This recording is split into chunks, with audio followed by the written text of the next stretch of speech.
college level, the NFL level, we kind of come together and we blend our different perspectives, and we use each other to lean on, and different people have different areas of expertise, and our organization allows each one of us to use our expertise to benefit the program.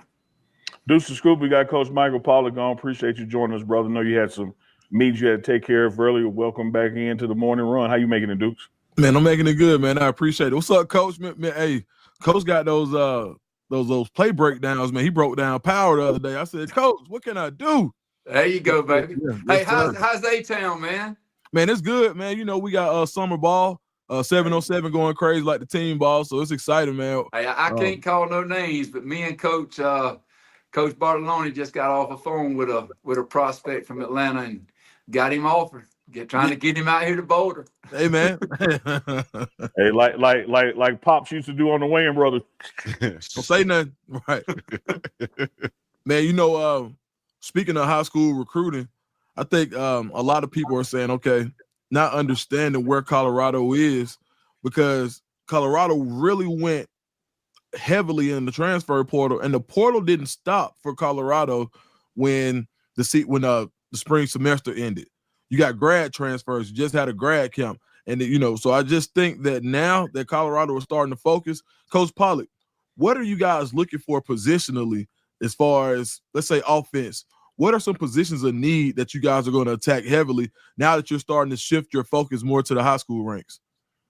Well, I tell you what, we're looking for guys at all positions that can come in and make an immediate impact. And we don't want to bring guys in that are going to have to take 2 years before they can get on the field. We want guys that can come in immediately and impact. So we're looking for the best players in the country at every position that can come in and play for us. We've got some elite receivers, elite running backs that we're looking at. We just got a great tight end that is said he's going to come.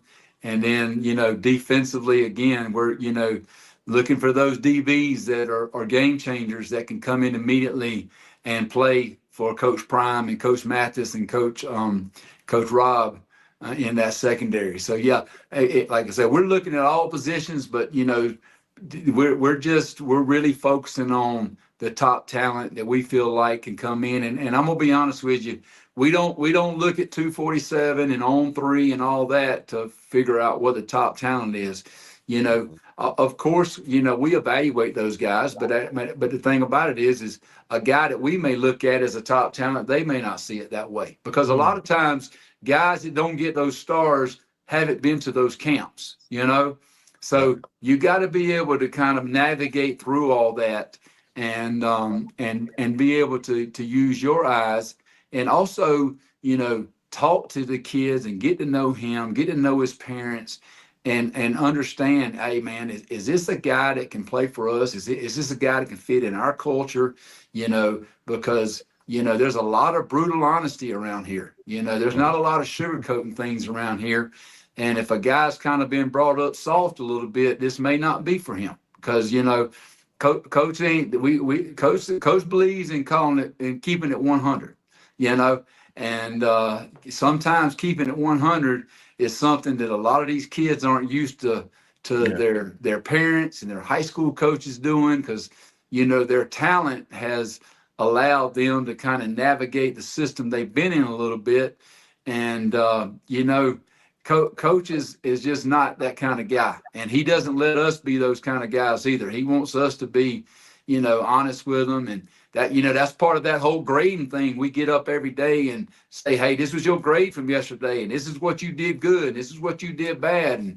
And if you practice bad to the point that say you got a 1 or a 2, then he don't mind us saying, hey, man, I don't even know why you out here if that's how you going to practice, So you got to have some tough skin. But the thing about it is I think great players that are built to go to the NFL, I think they like the brutal honesty. I think they'd rather have someone be straight up for them, keep it 100, don't lie to them, and hey, tell me how I can get better, and get to the league rather than just making me feel good every day. Mm. Coach, you touched on something when you said that y'all don't just rely on the recruiting services and their rankings. Y'all know ball, so you rely on your eyeball test more than anything. We were at a camp years ago when a guy was about to run, and Coach Prime ain't big on wasting time. He's like things got to be moving, and so the guy said, "Coach, give me a minute. I need to hook up the laser system so we get the timing." Coach said, "Man, I don't need no system for me to know a joker fast. I can watch him. Just That's let it right. roll." Hey, it's like when he worked with the NFL Network and the dude ran. He said Yeah. he can run. Yeah. What do you mean by that, Coach Prime? Yeah, Oh, what you do know you what I mean by mean. that, You Coach? know what I mean. You know what I mean by that. Because you got two Georgias on here, Mississippi and Alabama. When we say it twice, we mean it. That's Yeah. exactly right. Is it hot Run. outside, man? It ain't just hot outside. It's hot. That's Damn. right. That's exactly right.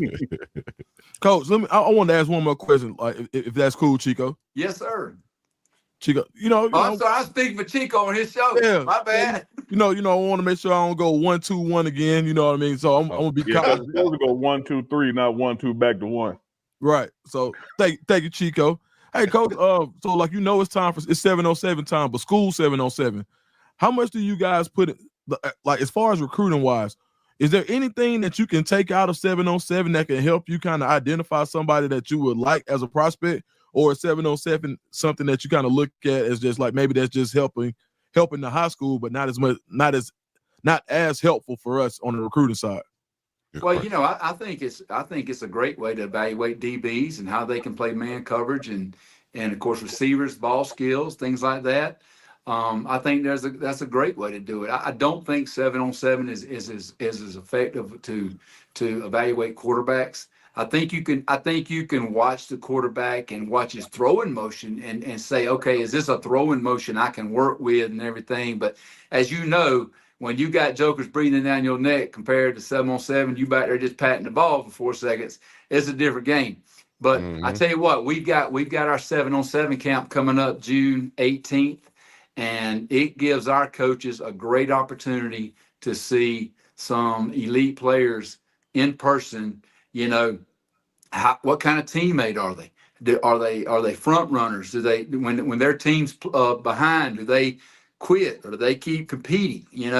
And again, of course, the ball skills. The man coverage skills by the DBs. Those are there. But anytime you can watch a kid operate with teammates and see how he handles things and how he acts with them, and just how he communicates with his coaches, how he jogs on and off the field, just things like that.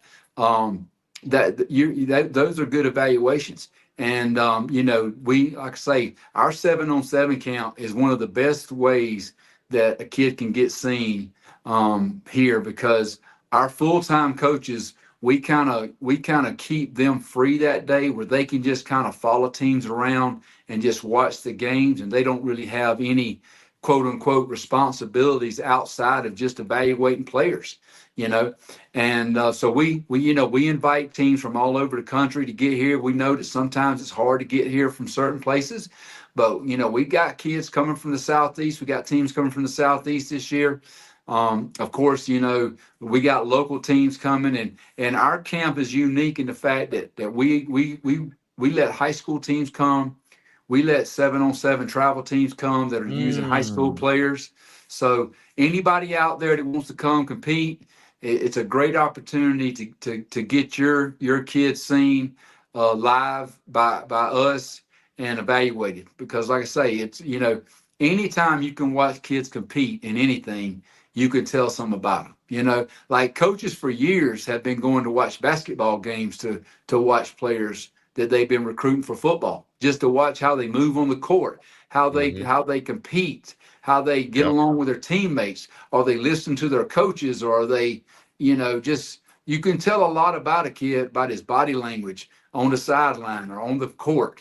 So anytime we can get an opportunity to watch a kid compete in a situation like that, I think it's great, because hey, let's face it, kids come to camp, they've paid to come to camp, they're going to give you the absolute best effort they can give that day. They're trying to impress you.